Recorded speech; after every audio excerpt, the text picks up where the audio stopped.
Hi guys, thanks for joining us again on the channel. So there's a reason I haven't talked about this one until now. It's not because I didn't want to talk about it, but because I needed to get it right.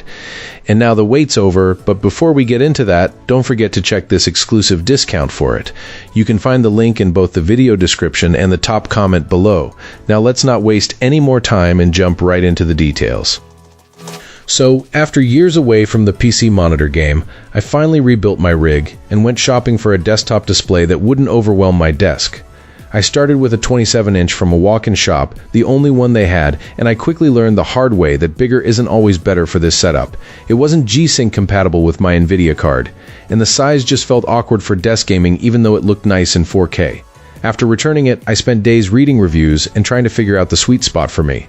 This monitor ended up being roughly 25 inches, a real 24.5-inch actual size, which I'm okay with calling a 25. It was the right balance, and I could actually reach everything on the screen without tilting my neck like an outtake from a sci-fi movie. Color is solid right out of the box. I didn't need to fiddle too much, and the base feels sturdy without feeling clunky.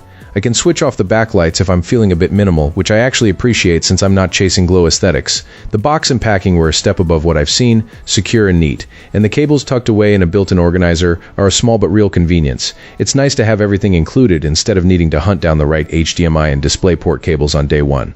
I grabbed this after a couple of quick price checks, and yes, the cost sits a little high in my mind. But if this thing lasts years, the math works out.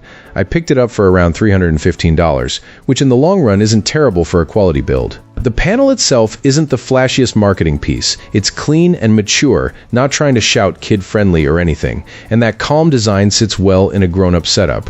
Where it shines is real-world gaming. I've played Deus Ex and Doom Eternal on it, and the jump from older hardware is noticeable but not overwhelming.